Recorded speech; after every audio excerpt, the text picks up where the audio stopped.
Yo, what's up YouTube? Here we are with another video.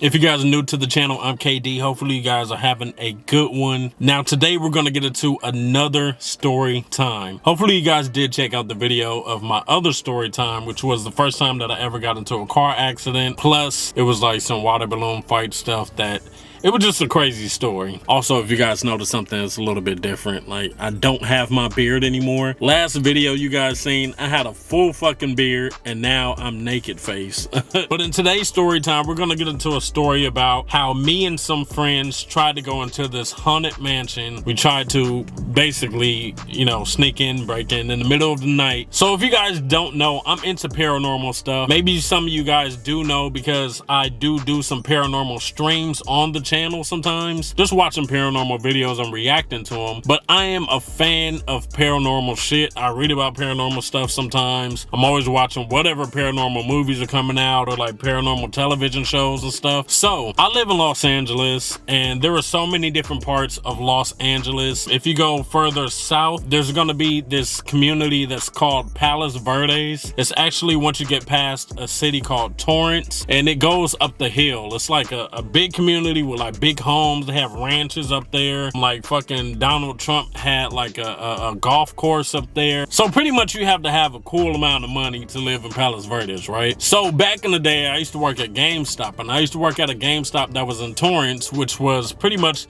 just down the street from the entrance of Palos Verdes. So what you would do in Palos Verdes is you would pretty much take the street and then you would have to go all the way up a hill and then you will finally enter like the community. So we had a friend that lived up there. His name was Steph. Steph was really cool, but he was telling us about certain stuff in Palos Verdes. Most of us had never been to Palos Verdes, or like we might have just drove up there but like didn't really know anything about it. So once we started going up to Palos Verdes, that kind of became the hangout spot because they have like some cool parks and stuff up there. So one night Steph asked us if we wanted to do something a little bit different. He ended up telling us about this haunted mansion and also like a haunted chapel, but it's pretty much on the same grounds. And this place is called Vanderlip Mansion. I'll leave a link down below for like a podcast that I was listening to that kind of speaks more about the actual like history of the people and of like, the grounds and everything, just so you guys can understand everything a little bit better. For the Vanderlip Mansion, at least what we were told by Steph was that it was a mansion where this big family lived. This guy was pretty much called the father of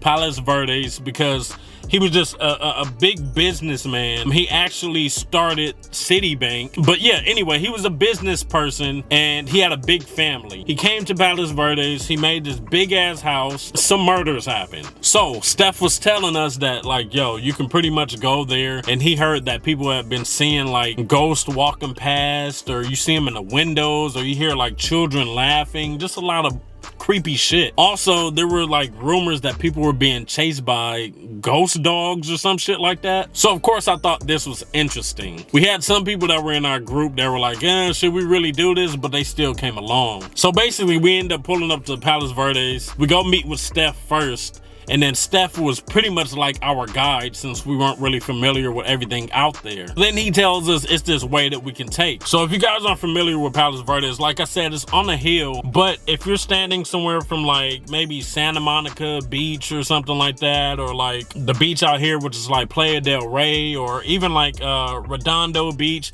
if you guys are familiar with like how Los Angeles is, if you guys look over like into the ocean, but then you look to the left, you're gonna see cliffs. And pretty much all of the cliffs right on top up there is Palos Verdes. So when we're taking this road is pretty much going along the side of Palos Verdes. While you're on this road, you just hear the ocean. And it's creepy as hell because since it is so close to the ocean, it gets really foggy. So that makes it even more creepy and scary and, fit the mood. We're going down this road and Steph tells us that we have to pretty much park somewhere. But before we park, we're driving on a road and we see this giant cross, and the cross is like lit up, but it's weird because it's like it's just other houses, and then there's just this big ass cross. So basically what we do is we park our car in like this residential area, we get out the car, and then we just walk all the way down. And this is before like people were really like vlogging and recording stuff back then. We didn't record any of this footage, and I'm thinking now like, yo, that would have been so dope to experience it. As we're walking, we walk past this cross again. So he tells us that there's a gate, and we have to go to this gate, and the gate says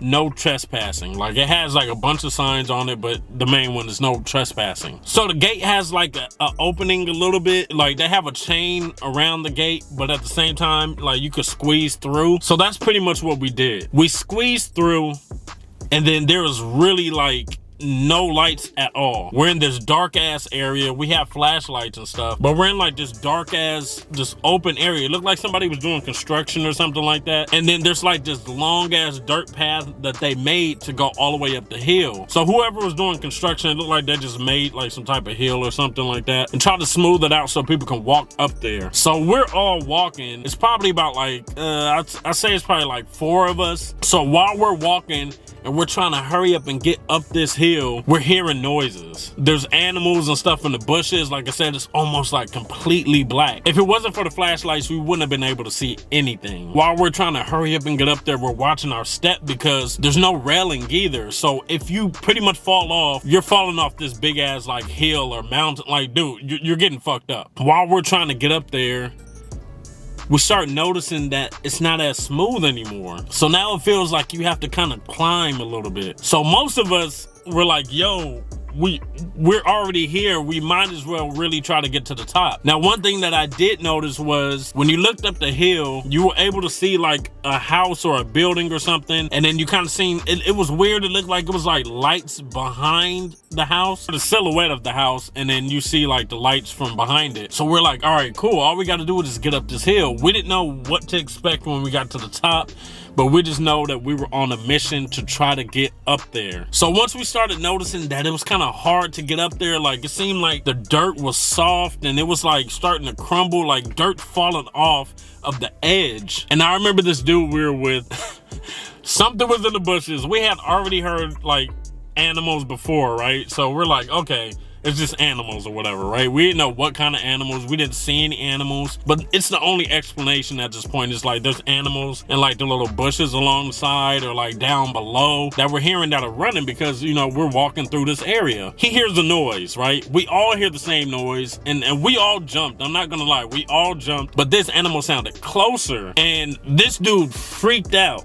He started screaming. He's like, he grabbed on my fucking like jacket and he's like, oh my God, like, he was really on my shit, and I just like really had to be like, yo, like calm down. And I remember doing that, and he was like, yo, what was that? It's like, dude, it's just another animal, you know what I'm saying? What messed this up was like, dude, you literally cannot climb anymore. We were trying to, but it's like the dirt just kept falling. There wasn't anything for us to grab onto, so we couldn't make it to the top. So the original idea was to basically go up to the house. I don't know if we were gonna be able to get into the house, and then we were supposed to check out the chapel. So supposedly, when you get up there, you know, it's nighttime, it's the middle of the night, it's probably like 1 a.m 2 a.m or some shit like that. But when you get up there, supposedly it's like you might see some of the family members in the house, the ghosts of the family members, and basically what happened was supposedly the dad killed people on the land, and also the mom supposedly got an axe and killed the family members because she was having a mental breakdown. Pretty much most of the family was killed on the land. At least that's what we were told, and at least that's what the podcast was saying, right? So that's why I'm leaving the link for the actual, you know, details of everything so you guys can check it out for yourself. But we really wanted to get up there. Supposedly from the podcast, people can go up there and, you know, do tours and all this different stuff now. Kind of like how you were able to do like with the Queen Mary that we have in Long Beach, that's supposedly haunted, but you can have like tours and stuff. During Halloween, they have like a Halloween haunted type of thing, but supposedly the boat is really haunted. But anyway, dude, that was one thing that I really wanted to do. I really wanted to get up there. I really want to check it out still now, but it's a little bit different because you're having like a guided tour and everything like that. So I'm sure there's certain areas that you can't get into. I don't know if they were having guided tours back then, but really we were just about to trespass and go up there and try to see what we can see. The whole story is crazy. Like, it sounds like something from like Amityville Horror or something like that, and I just wanted to experience it. So leave down in the comment section if you guys have ever wanted to go to a haunted place. I know some people are into paranormal and then some people aren't. For me, I am, and if you guys have visited any paranormal places, leave down in the comment section which place it is. I would love to look it up and find out more details about it, and maybe I can go and try to visit these places later on as well. A lot of people are always scared. They're like, yo, what if you bring something back with you? And I don't know, I just want to see. I want to see if it's like real. I want to see if it's answers. I don't know, it's so many questions I have about a lot of this stuff, so that's why I wanted to do it. But if you guys like the video, please leave a thumbs up. And if you guys want to subscribe and come on the post notifications so you know when I post more videos. Thanks for watching. You guys stay dope, and I'll check you out later. Peace.